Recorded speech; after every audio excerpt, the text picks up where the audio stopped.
फिलिप्पुस और हबशी खोजा। इमाल 8 बाब 26 से 40 आयत। फिर खुदावंद के फरिश्ते ने फिलिप्पुस से कहा कि उठकर दक्कन की तरफ उस राह तक जा जो यरूशलेम से गजा को जाती है और जंगल में है। वो उठकर रवाना हुआ तो देखो एक हबशी खोजा आ रहा था। वो हबशियों की मलका कंदाके का एक वजीर और उसके सारे खजाने का मुख्तार था और यरूशलेम में इबादत के लिए आया था।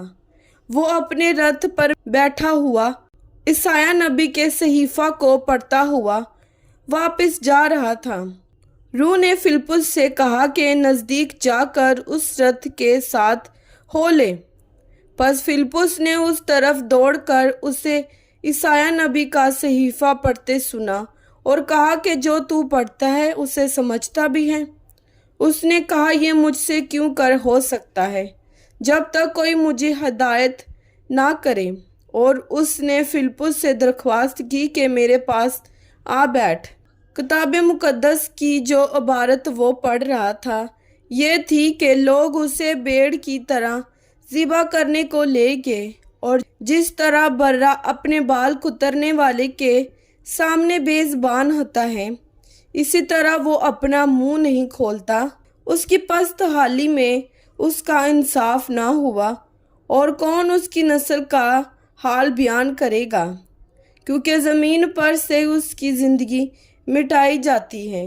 खोजा ने फिलिप्पुस से कहा मैं तेरी मिन्नत करके पूछता हूँ कि नबी ये किसके हक में कहता है, अपने या किसी दूसरे के।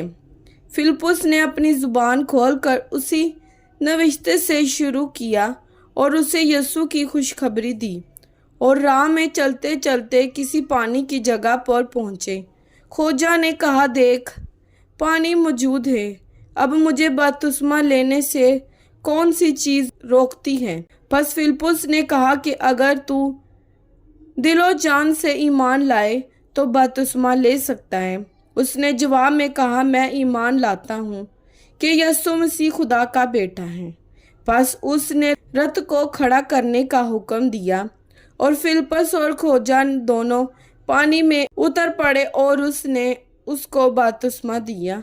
जब वो पानी में से निकलकर ऊपर आए तो खुदावंद का रूह फिलिप्पुस को उठा ले गया और खोजा ने उसे फिर ना देखा, क्योंकि वो खुशी करता हुआ अपनी राह चला गया।